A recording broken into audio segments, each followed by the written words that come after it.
Oi,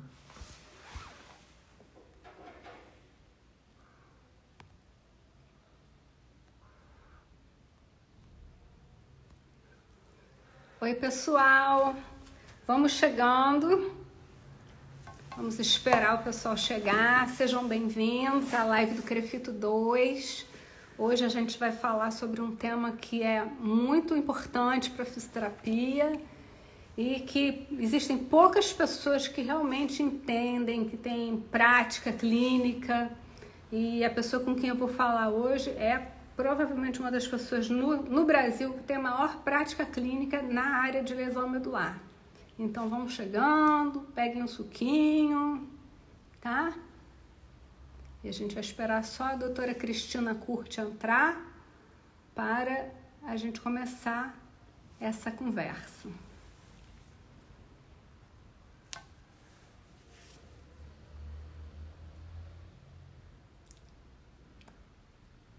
Oi, Rosana.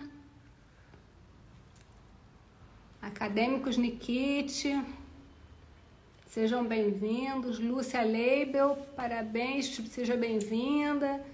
Carolina, Melissa Scheinberg, nome difícil.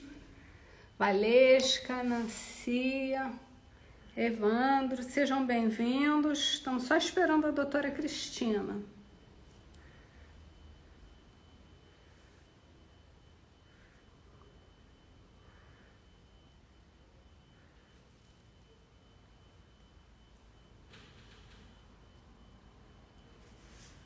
Olá, sejam bem-vindos. Vamos esperar mais uns minutinhos aí. Doutora Cristina Curti, Barbinha, Francisca, boa tarde.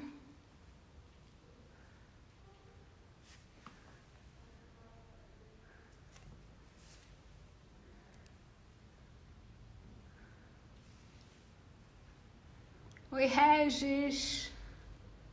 Oi, Léo. Julie.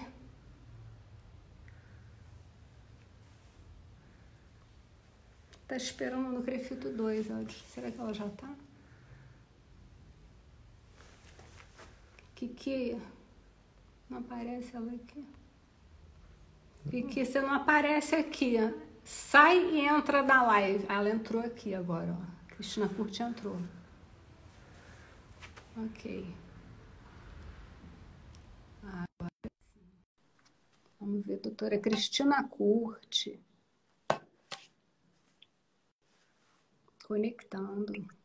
Olá. Oi, minha amiga. Como vai? Tudo bem? Tudo bem, feliz de estar aqui com vocês. Eu queria te agradecer, queria começar essa live agradecendo a presença da doutora Cristina Curti, que eu tenho o prazer e a honra de chamar de amiga, uma amiga pessoal. E eu comecei essa live, Cristina, falando que esse tema que a gente vai falar hoje é um dos temas mais importantes para a fisioterapia e que, infelizmente, tem muito poucos fisioterapeutas que realmente tenham expertise nisso. E você, para mim, é a referência nesse assunto, que é lesão medular. Mas eu queria começar a live com você se apresentando, dizendo o que fez você ser fisioterapeuta e especificamente trabalhar com lesão medular. Vamos lá, gente. Assim, eu, na verdade, eu fui achada pela lesão medular, não foi uma escolha que eu tenha feito de início, não. Né? Assim como a própria fisioterapia neurofuncional não foi uma coisa que de início eu escolhi, né? Meio que caiu no meu colo e eu tive que dar conta daquilo. Então eu fui me apaixonando pela fisioterapia neurofuncional e mais especificamente pela lesão medular, que num primeiro momento me pareceu extremamente assustador, né? Mas que depois, com a experiência, eu fui vendo que mar de possibilidades nós, como fisioterapeutas, temos de ferramentas nas mãos para transformar uma coisa que de início é extremamente devastadora e se transforma num mundo de possibilidades funcionais para esses pacientes. Então, essa possibilidade de transformar tão radicalmente alguma coisa muito ruim numa possibilidade de funcionalidade, de qualidade de vida muito boa, simplesmente me encantou. É isso que me apaixonou. Você fala um pouquinho sobre a tua formação, sobre aquele curso que você fez nos Estados Unidos, porque acho que foi meio que a partir daí que você começou a trilhar, né? Porque a Kiki, desculpe, gente, não dá. Temos quanto tempo de live? 3 minutos? Em 3 minutos de live eu já comecei a chamar a doutora Cristina Curti de Kiki, que é como ela é chamada no nosso meio.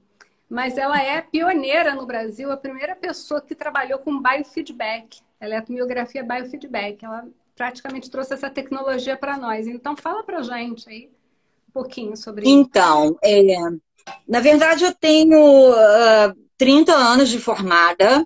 Inclusive, queria aproveitar aqui para expressar os meus sentimentos em relação a um grande professor nosso, a doutora Hélio Pio, que faleceu hoje. E ele foi uma pessoa muito importante em abrir os caminhos da fisioterapia que a gente tem hoje, e a gente deve muito graças a ele. Bom, eu fiz uma pós-graduação em fisioterapia neurofuncional e sempre trabalhando a nível ambulatorial. Fiquei 7 anos com a Solange no Hospital de Força Aérea do Galeão. E, paralelamente, no meu consultório, que eu tenho já também há 30 anos de experiência nisso. E eu tive a oportunidade, logo no início da minha carreira, de fazer uma formação nos Estados Unidos, no Jackson Memorial Hospital, em Miami. Fiquei 6 meses lá, fazendo uma formação para trabalhar com a eletromiografia biofeedback no treinamento de controle motor de pacientes neurológicos. E é impressionante porque quando eu fui para essa formação, eu estava começando a trabalhar com lesão medular lá no HFAG. E fiz um curso com a doutora Sheila Salgado, que foi a precursora, a fisioterapeuta precursora no Brasil em abordagem fisioterapêutica na lesão medular. Verdade. Então eu fui para os Estados Unidos muito crua, apesar de ter feito o curso dela, e, enfim, muito crua, muito assustada. E aí eu caí nos Estados Unidos, que estava na época infinitamente à frente do Brasil em termos de acessibilidade, de tecnologia assistiva. Então eu vou contar uma historinha rápida, que eu, no metrô, no trem, para ir para um shopping, dentro do metrô tinha um rapazinho de cadeira de rodas motorizada sozinho, e aquilo ali já me assustou. Eu falei, meu Deus, esse menino está aqui sozinho? E muito bem, saltamos da estação e tal, e fui para o shopping. Quando foi minha surpresa, 1 hora depois que eu estou no shopping, me passa o rapazinho, o mesmo rapazinho que estava lá no metrô, passeando no shopping sozinho. Aquilo foi assim, eu nunca vou me esquecer da sensação. Eu falei, gente, é possível. E assim como esse exemplo, eu tive inúmeros outros exemplos, ainda muito crua na lesão medular, que me mostrou o quanto é possível a gente transformar a vida dessas pessoas, né?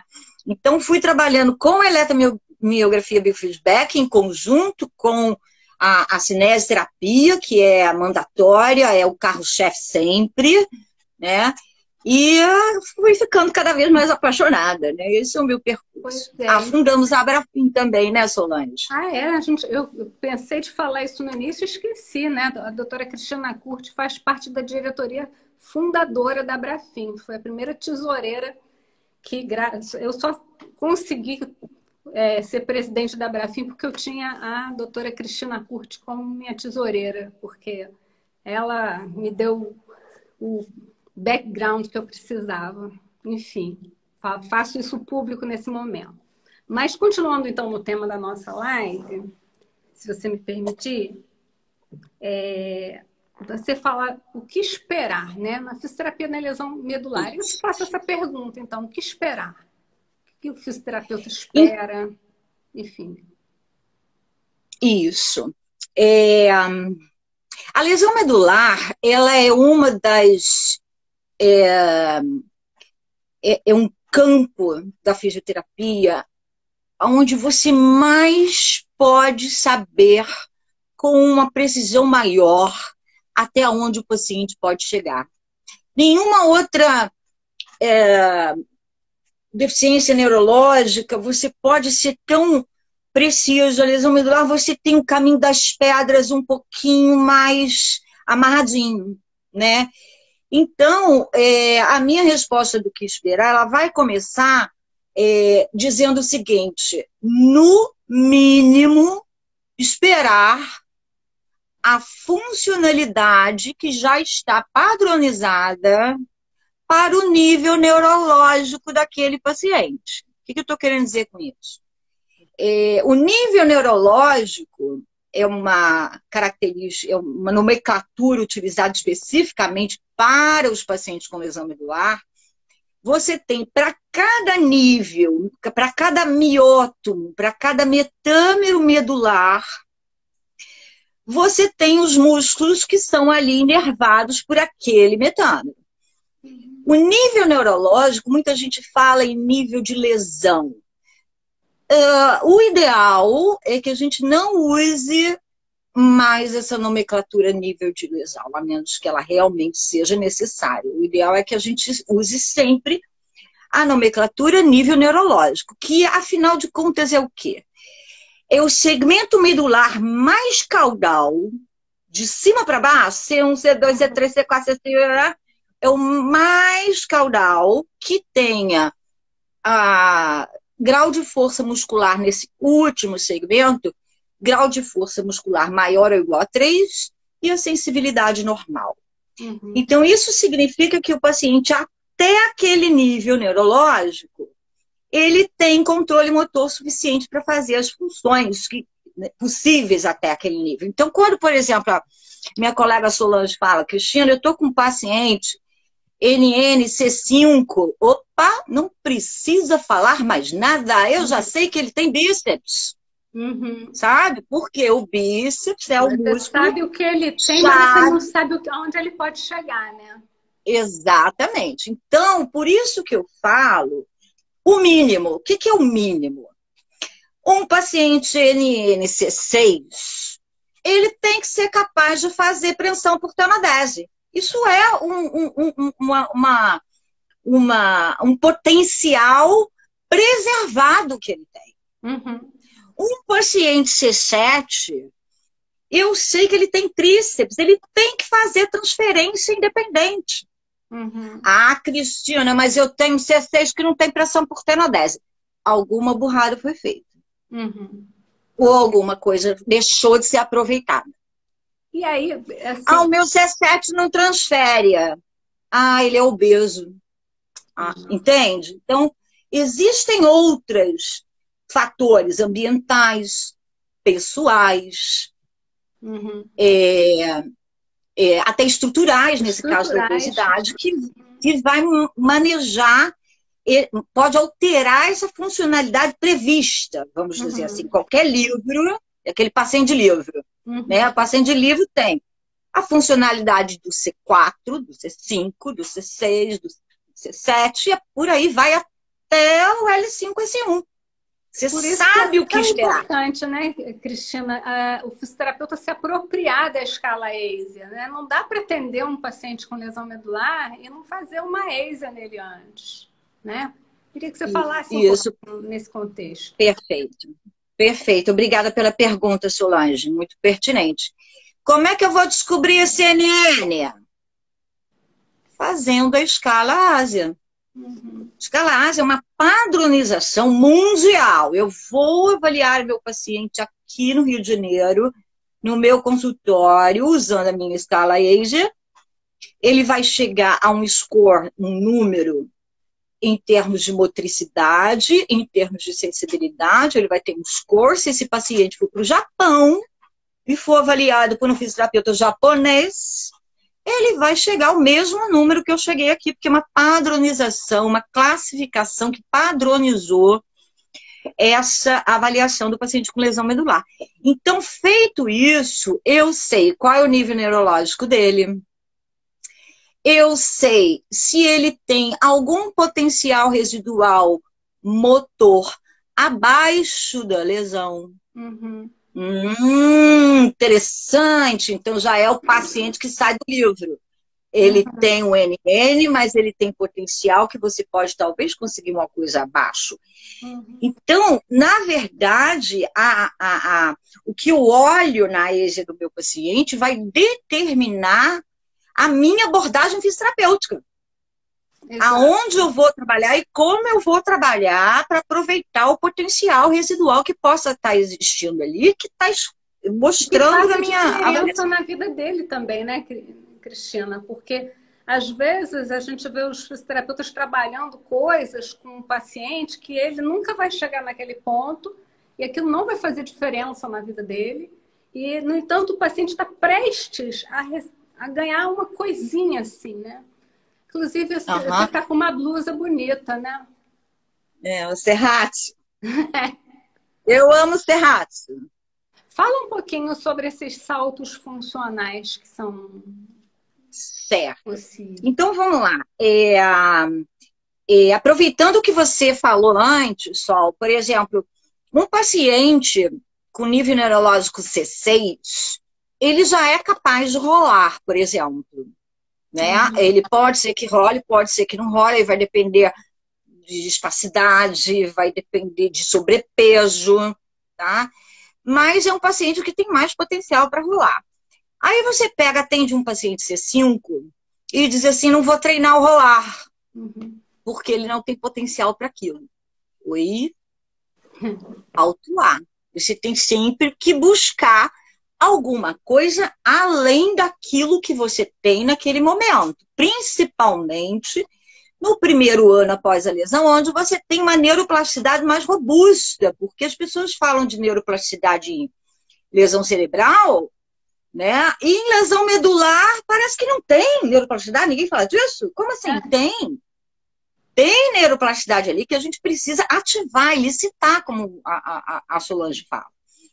Então, a gente vai trabalhar como se fosse um trabalho de fisioterapia de compensação para alcançar a funcionalidade daquele nível neurológico que está ali escrito no livro, né, que é o que a gente pode conseguir, mas a gente vai trabalhar também com a fisioterapia de recuperação, que é para ativar o que ele não tem, porque se você não trabalhar, não vai ter nunca.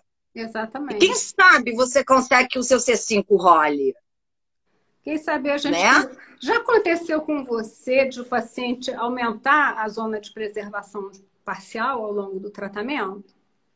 Com certeza, inclusive é uma coisa que eu consigo quantificar justamente por conta da eletromiografia de superfície. Muito legal. Né? Pacientes que a gente faz uma série de sessões, né? Com eletromiografia nos músculos da ZPP. Vamos dizer assim, uma série hoje. Daqui a 2 anos eu vou fazer de novo, aquele recrutamento aumentou. E os níveis aumentaram. Olha que interessante. Então, assim, é muito... E, assim, é uma pouca coisa que, às vezes, pode fazer aquele paciente C5 rolar.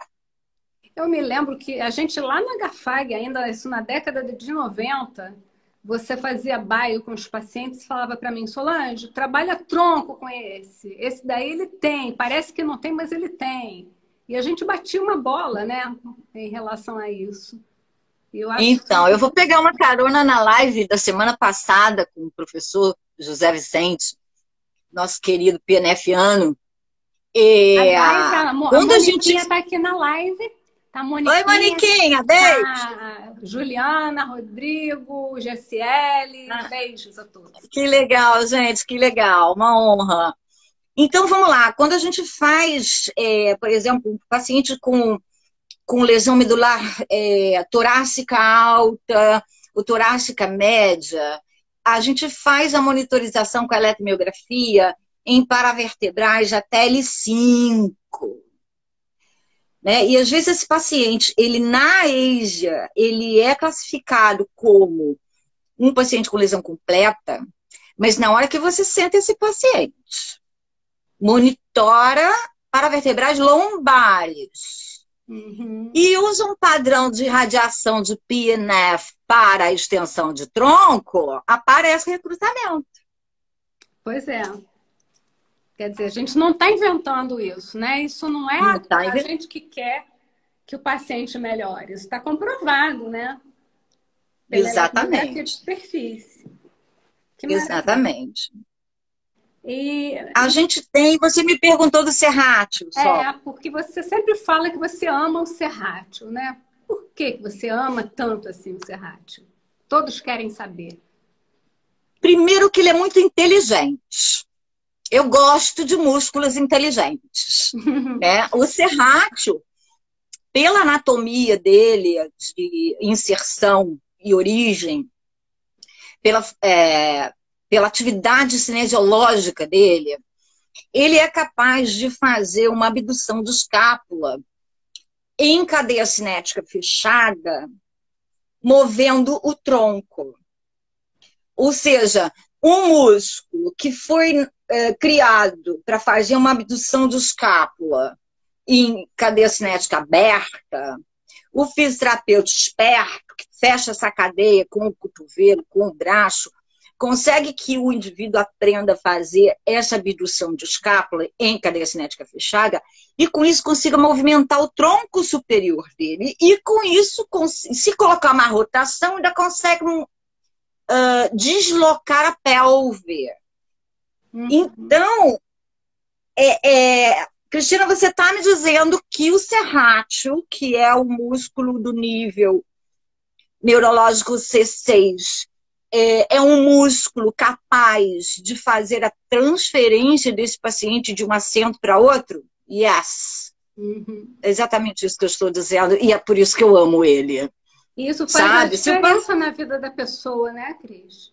É a diferença. Eu tenho vários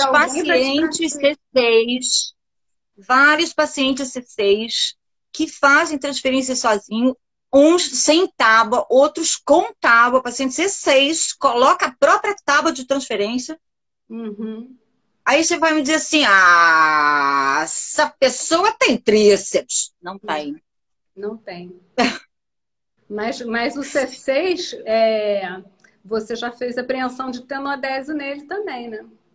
Para ele poder também usar... Manejar a tábua. Exatamente. Exatamente. Pegar a perna, trazer a perna para cima, prendendo debaixo do joelho, né? Para subir a perna. Então, o C6 é uma paixão. É o que eu falo. O que você pode desejar para um aluno seu que ele pegue um paciente C6? O que eu mais posso desejar para os fisioterapeutas que querem trabalhar com lesão medular é que eles consigam um paciente C6 para reabilitar, porque é um espetáculo, é um show. Exatamente. E assim, é engraçado que existem níveis que você tem saltos funcionais, né? Então, eu gosto muito da nossa visão fisioterapêutica, porque quando a gente vê um paciente C6, a gente, poxa, que bom, ele é C6, ele pode ter raiz de serrátil, ele pode fazer preensão de tenodese. Outros profissionais, principalmente médico, ele olha para o C6 e pô, o cara tá ferrado, esse cara não vai andar nunca mais, né? Esse cara... E a gente não, a gente está sempre olhando. Acabei de ver que a Fernandinha está aí. Isso, Solange, obrigada. Eu ia comentar.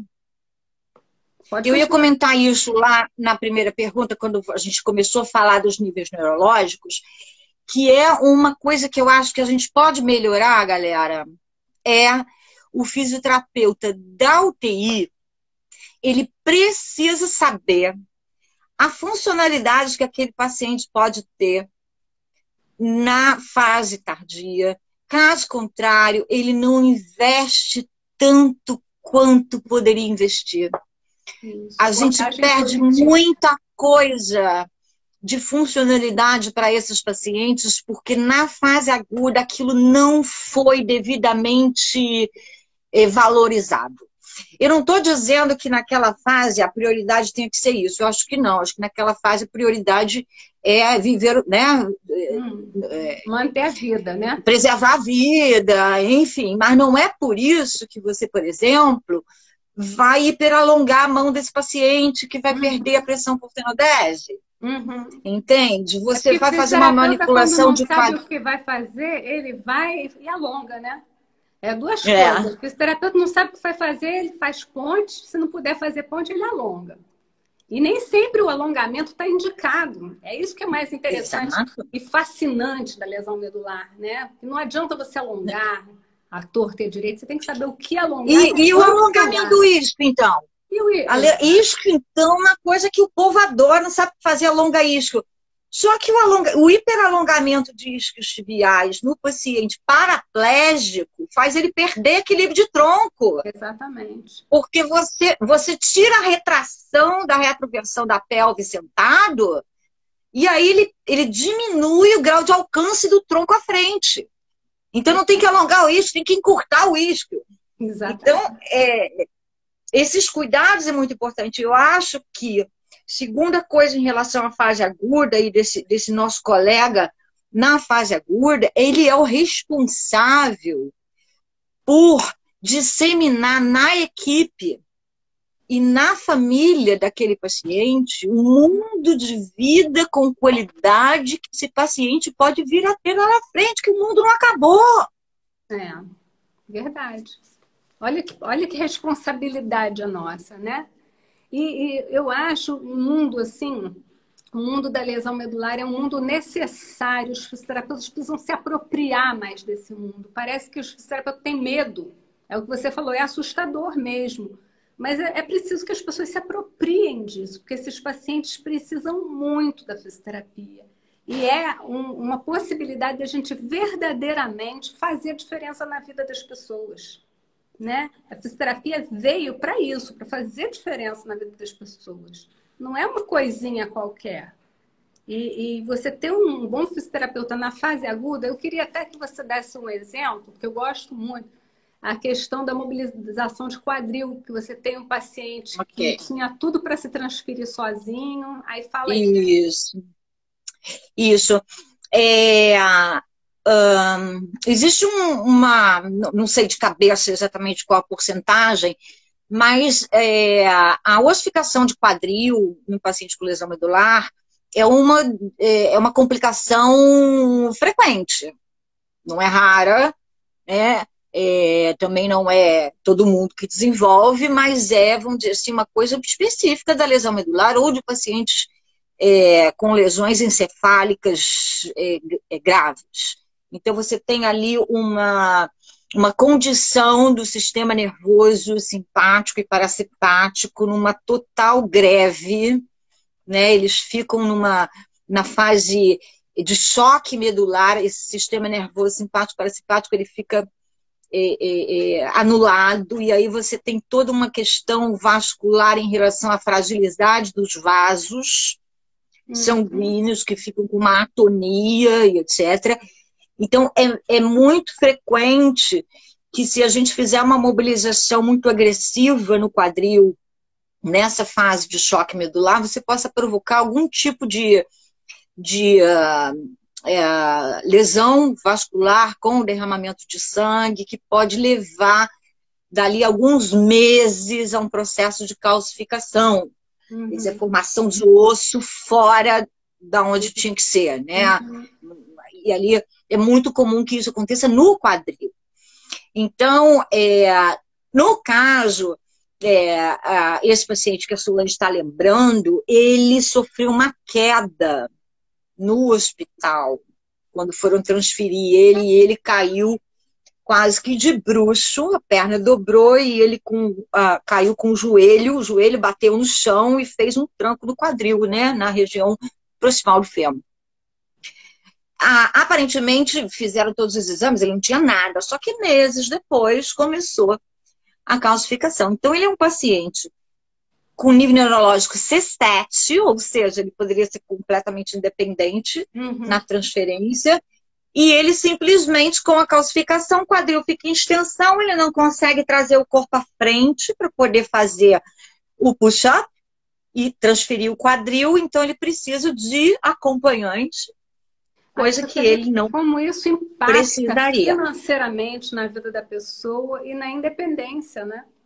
E é uma coisa que a Isso, gente tem que isso. pensar na fase adulta. E é comum essa ossificação ser produzida Pelo fisioterapeuta. durante a fase de choque medular, às vezes até no banho. Eu não permito nem que o banho seja feito com aquela posição de abdução, rotação externa, porque você tem uma atonia muscular, vascular nessa fase de choque, e qualquer pouca coisa pode provocar alguma lesão. Eu me lembro de um colega que me perguntou, eu estava atendendo um paciente na UTI, e ele, depois de vários atendimentos, ele chegou, Cristina, você me desculpa perguntar e tal, mas é que eu estou incomodada. Eu falei, assim, você não mexe nas pernas dele? Uhum. Você não alonga? Eu falei, não, nessa hora não. Falando em alongamento, tem uma colega, Ana Cláudia Lavor, ela coloca uma questão, até agradeço a ela a pergunta, a colocação. Ela diz que para usar o CAFO tem que alongar, porque se tiver encurtamento, a pessoa não pode usar o CAFO. Você pode falar um pouquinho sobre o uso? Você usa muito CAFO nos seus pacientes? Então, a questão do alongamento em relação ao CAFO tem a ver com o arco de movimento da tibiotársica. Então, claro, a gente precisa sim preservar, não permitir o encurtamento da região posterior da perna, dos plantiflexores, para manter esse arco de movimento, sim, porque se ele tiver potencial para usar um CAFO para andar, ele vai precisar disso. Não tenha dúvida. Quando eu e Solange falamos do alongamento, é o fisioterapeuta ter o poder até onde eu quero alongar, a partir da onde eu tenho que parar de alongar e a partir da onde eu tenho que começar a encurtar. Você precisa saber o que você está fazendo, até onde você quer chegar. Respondendo a segunda pergunta, eu tenho experiência com pacientes de marcha usando CAFO, são pacientes com nível neurológico L2, são pacientes que têm flexão de quadril, mas não têm extensão de joelho. Então, eles precisam de uma órtese para fixar o joelho na extensão, que vá até o tornozelo para fixar os tornozelos. Apoio de 2 muletas para que ele faça a marcha. Ou em mergulho, apoia braço, vai as 2 pernas, apoia braço, vai as 2 pernas, ou a marcha de 4 pontos, onde ele vai usar quadrado lombar pra caramba para ajudar aquela flexão de quadril do L2, e o CAFO mantém o joelho estendido. Muito bem, minha opinião pessoal, eu não gosto muito, porque não acho que seja um meio de locomoção muito funcional, sabe? Mas eu acho importante caso o paciente queira muito. E não vai ser nós que vai dizer que não. Na prática, no dia a dia, esses pacientes que chegam a desenvolver a marcha com o CAFO, eles usam durante um tempo, mas invariavelmente depois de 1 ou 2 anos, eles acabam optando pela cadeira de rodas, que é mais funcional. Mas hoje em dia a gente tem órteses CAFO mais eletrônicas, onde para sentar, porque o problema do CAFO também é sentar, né? Como é que você vai dobrar o joelho para sentar? Então, assim, se tiver uma órtese mais moderna, um paciente jovem, sarado, por que não, né? Eu gosto muito daquela história sua, sempre vou mandar você contar essa história do paciente que estava na festa com... Fala aí, você já sabe. Então, também nos meus primórdios de conviver, começando a conviver com os pacientes de lesão medular, né? E eu fui num evento, se não me engano, era um evento do CVI, do Centro de Vida Independente, aqui do Rio de Janeiro. E era tipo um coquetel, tinha um salão, uma mesa no centro, e a gente ficava ali, enfim, bebendo, comendo, e as pessoas em volta. E aí eu reparei que tinha um rapazinho encostado na parede com 2 muletas canadenses, e ele ali ficou encostado na parede um tempo, e mais um tempo, e mais um tempo, e mais um tempo. Assim, o garoto não saía de lá. Comecei a observar. Até que eu vi uma garota na cadeira de rodas que foi lá até o rapazinho, falou alguma coisa com ele, e aí ela voltou na cadeirinha dela, foi até a mesa, pegou um prato, botou no colo, pegou o que ela queria, encheu o prato, não sei o que, foi no colo, botou o negocinho no colo, foi lá no rapazinho, levantou o prato, aí o rapazinho teve que soltar a muleta para pegar o prato, aí a muleta caiu no chão. Aí a garota da cadeira de rodas, né, enganchou aqui ó, o braço na mané, desceu, pegou a muleta do garoto, botou a muleta em cima e teve que ficar ali esperando ele acabar de comer, porque ele não podia soltar a segunda muleta. Aí quando ele terminou de comer, ela pegou o pratinho, botou no colo de novo, foi lá e botou na mesa. Aquela cena assim, mudou a minha mente. Assim, quem está mais funcional? Exatamente. Né? O ficar de pé e andar para o TRM, né, dependendo do nível, não traz funcionalidade para ele, né? Então é importante que às vezes a gente fica muito naquela coisa, vamos botar de pé, vamos andar, vamos treinar marcha, e às vezes o paciente não tem essa possibilidade, né? Então, por isso que eu acho que é importante falar disso, e falar com coragem e com conhecimento de causa, como você fala. A gente tem uma live aqui que está um espetáculo, só tem que ressaltar que tem Mônica Cilento, Barbinha, nossa fono... Fernanda Guimarães. Fernandinha, Raquelzinha, muito bem, Raquel. Muito bem mandado. Bárbara Rosa Fono. Muito obrigada. Então, essa questão é importante, Solange. A rigor, o paciente de lesão medular que tem potencial para marcha como meio de locomoção é o paciente a partir do nível neurológico L3, que é quem tem quadríceps.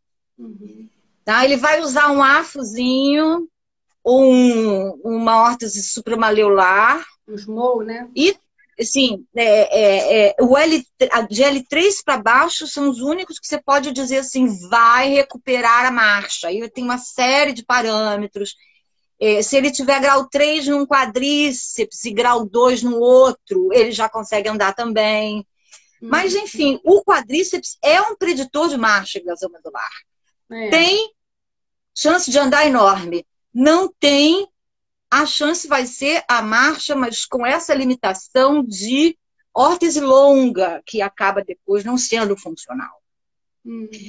Então, aí fica algumas pessoas me perguntam, Cristina, mas o que você fala para o paciente? Né? Então, essa é a pergunta que eu ia fazer agora, né? Porque geralmente eu tenho alguma experiência com lesão medular também, a gente trabalhou no mesmo hospital e já me aconteceu, né? Eu já tive um caso de eu estava atendendo a paciente, era uma jovem que tinha feito uma lesão medular, né? Uma hemissecção, uma Brown sequar. E ela estava na fase aguda ainda, mas ela estava retomando os movimentos de um dos lados. E o neurocirurgião chegou na hora que eu estava com a perna da paciente na minha mão, falou assim, você nunca mais vai andar.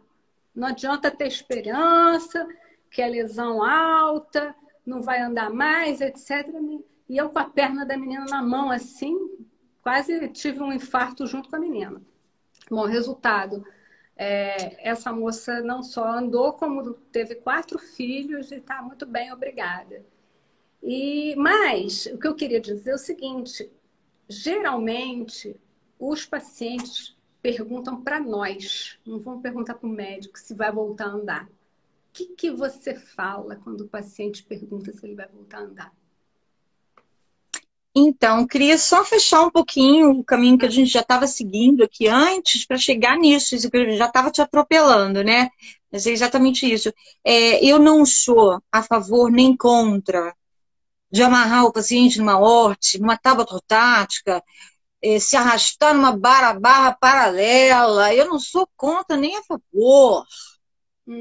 Eu acho que se o paciente quer, você precisa tentar.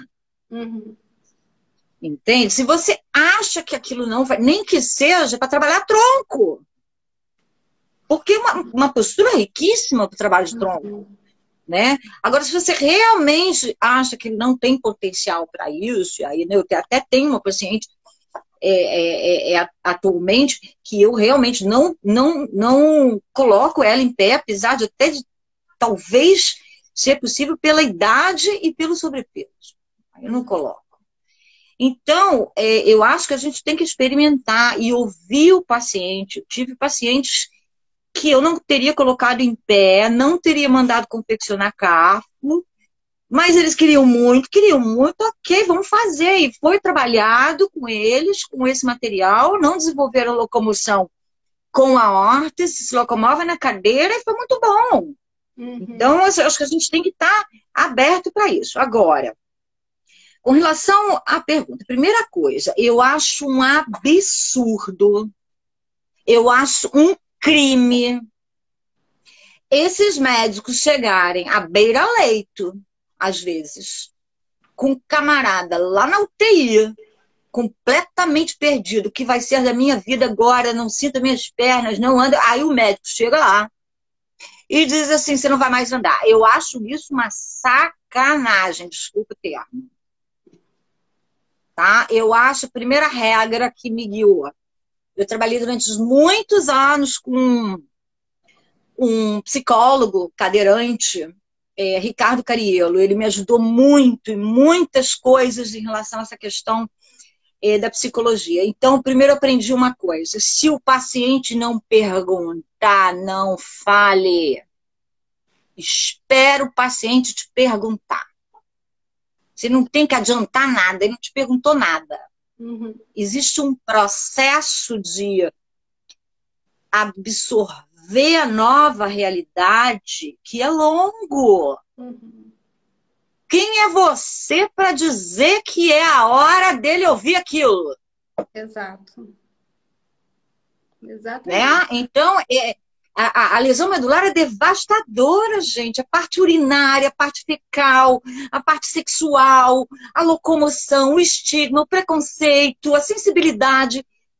Entendeu? É um processo longo. Então, é você que vai determinar quando é que ele tem que saber.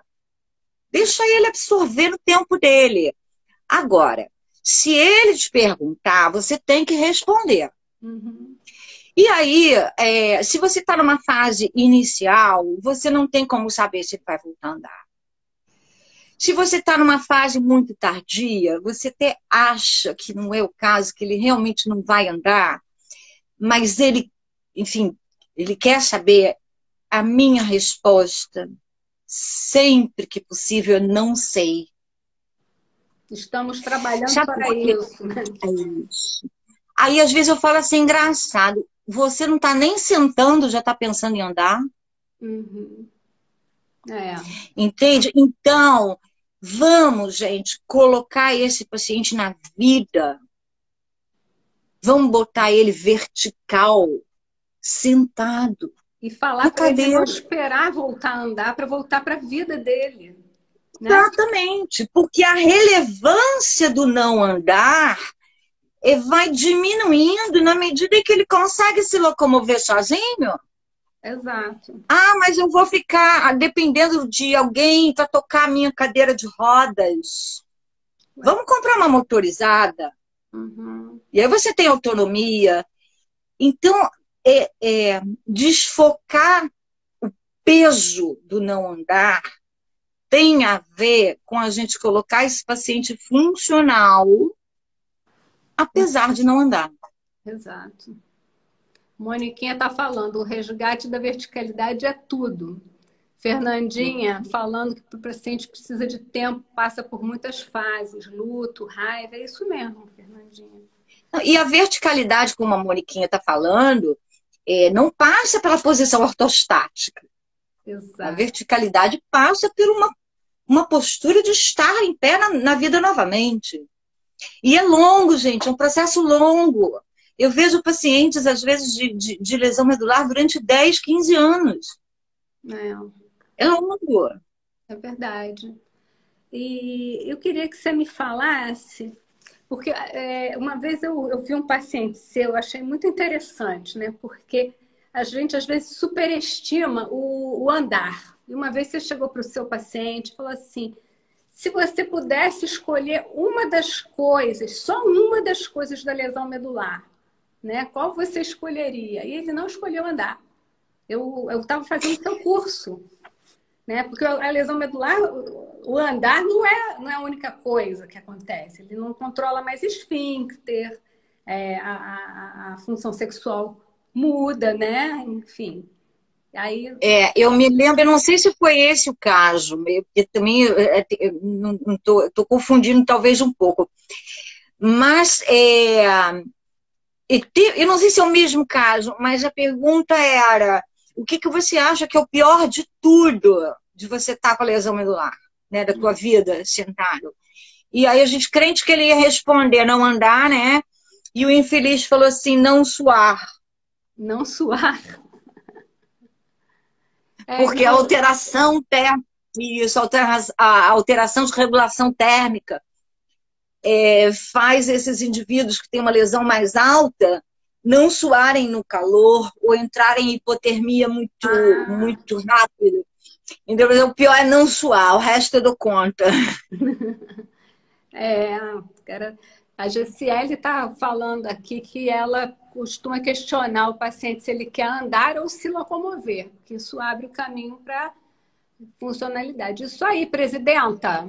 Muito bem. Muito obrigada por estar prestigiando a gente aqui na nossa live. Isso. Quanto tempo a gente tem, Sol? Estou perdida aqui. A gente tem 13 minutos. 14 minutos. Tá. Fica tranquila. Bom, então... Eu queria... Fala. Pode falar. Não, fala o que você queria falar.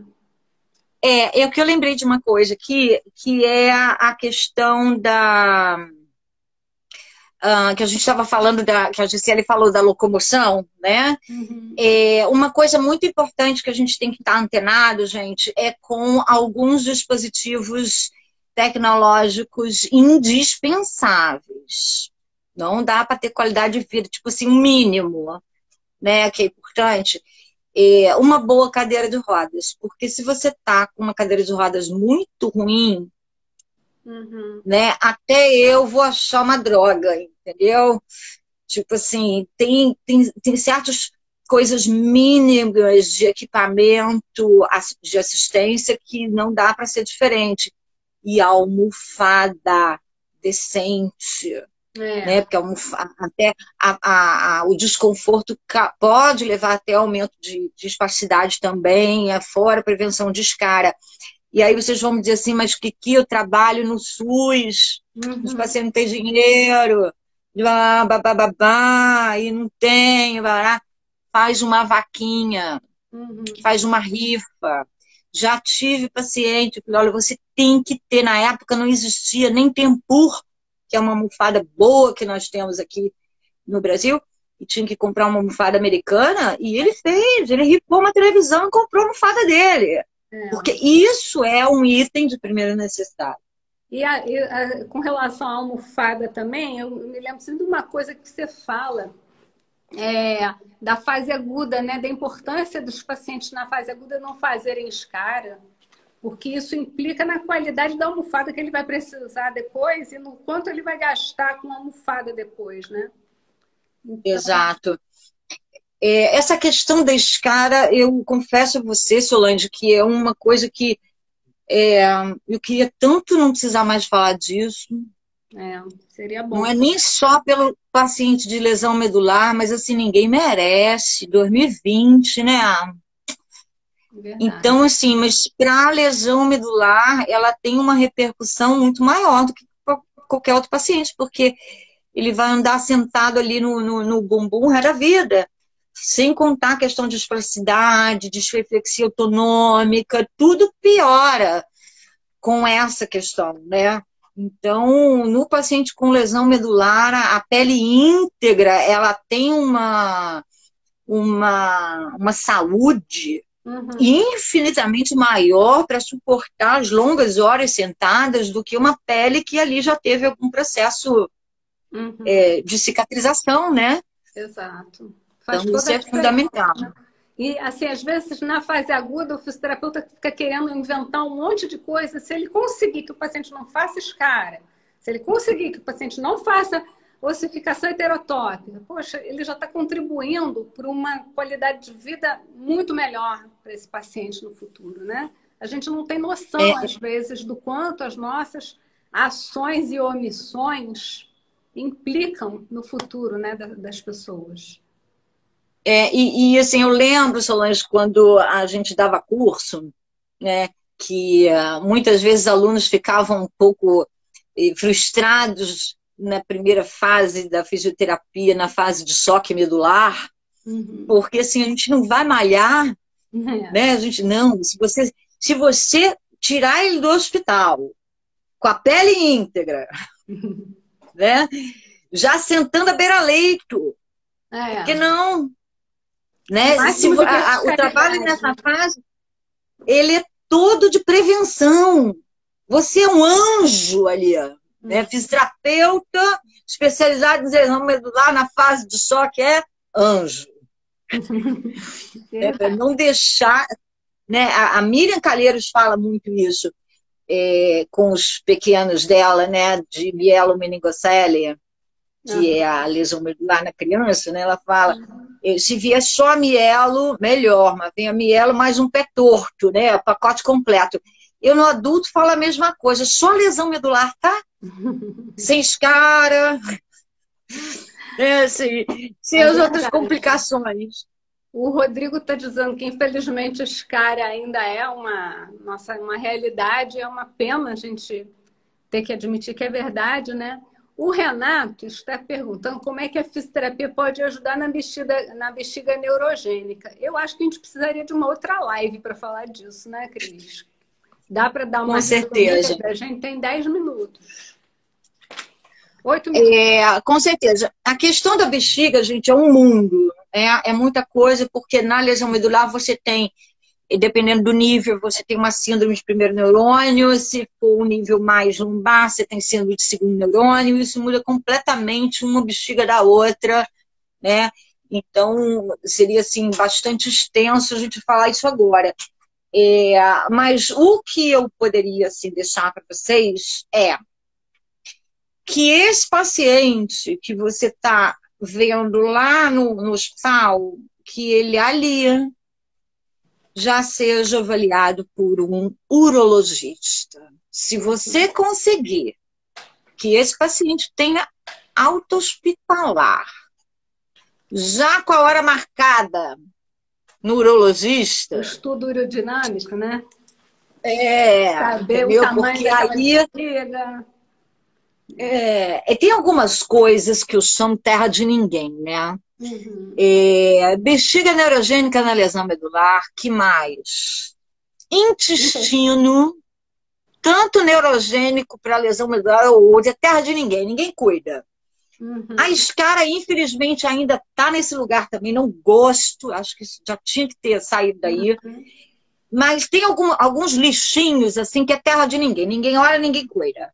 Então, Ou é a a terra de bexiga todo mundo, neurogênica. né? Que também, terra de todo mundo dá pitaco, mas ninguém se responsabiliza, né? Exato, exato. Então, o que eu posso dizer para vocês? Número um, sair do hospital já com a indicação do urologista para fazer a partir dali começar a fazer o acompanhamento urológico e determinar a melhor forma de esvaziamento da bexiga para preservar o rim, porque a lesão medular não afeta o rim. A lesão medular afeta o sistema urinário baixo. Baixo. Agora, se você não cuidar desse sistema urinário baixo, daqui a 10 anos você está com um problema no sistema urinário alto, que é o rim. Exato. Então, essa é a primeira coisa. O urologista acompanhando. É, segunda coisa, é frequentemente motivo de aumento de tônus. Então, essa bexiga precisa estar bem tratada, porque senão essa vida piora Uhum. também com relação a isso, né? E terceira coisa é a questão do... Como é que se fala? da autoestima, Uhum. né? Quer dizer, vai ficar de fralda, Exato. sabe? Vai ficar como? Até Entendeu? A para o fralda pro retorno à resto da vida? atividade sexual, né? Como é que vai Também. ter uma atividade sexual usando fralda e tudo mais? Só Isso queria aí. ressaltar aqui, a Patrícia está falando de paradesporto, nossa amiguinha Patrícia, de Volta Redonda. Paradesporto também Oi, é um Paty. caminho, né, que nossos pacientes com lesão medular podem trilhar. E a Eu gente, não tenho muita experiência com esporte, mas a Patrícia é assim a nossa referência nessa área, né? Classificadora internacional, tão querida, e é um caminho muito muito gostoso, né, de inserção dessas pessoas é isso na aí. vida social. Ai, doutora Cristina, o tempo passou tão rápido. E assim, eu Foi uma queria delícia. muito, em nome do Crefito 2, né? Em nome do presidente do Crefito 2, por ele ter aberto esse canal nas redes sociais para a gente difundir a fisioterapia de boa qualidade. E para mim é uma alegria receber você nesse canal. Eu tenho certeza que o Dr. Willen também sente a mesma coisa. A gente tem muito orgulho de ser seu colega. Você é uma fisioterapeuta que engrandece a nossa profissão, sabe? E eu queria que você fosse se despedindo. Gente, muito obrigada pela oportunidade, adorei. E queria agradecer muito ao Crefito 2, todo o trabalho que vocês estão fazendo, que a gente tem acompanhado. Muito obrigada. Valeu meu voto. Então, E o querido Willen, por favor, um grande abraço, um grande beijo nele. E eu queria dizer o seguinte, gente, até fui divulgar a live de hoje e uma fisioterapeuta conhecida de Belo Horizonte aproveitou que eu fiz de divulgação para ela e ela me respondeu querendo perguntar algumas coisas de lesão medular. E eu assim, por que você não me liga? Então, eu falo isso para todos os ex-alunos de curso e às vezes até em palestra. O conhecimento não é meu, o conhecimento é do mundo. Então, assim, se você tá com um paciente de lesão medular e você está encalacrado, você não sabe o que fazer, você está perdido, você está com alguma dúvida, é o primeiro paciente da sua vida de lesão medular, faz contato comigo, eu vou dar um caminho das pedras. Se a coisa ficar muito complicada, a gente marca uma hora, a gente faz uma supervisão. Eu fiz até com supervisão com uma fisioterapeuta grande amiga dos Estados Unidos, semana retrasada. Ela que eu nunca tratei de lesão medular, eu falei, chá comigo, vamos junto, à distância.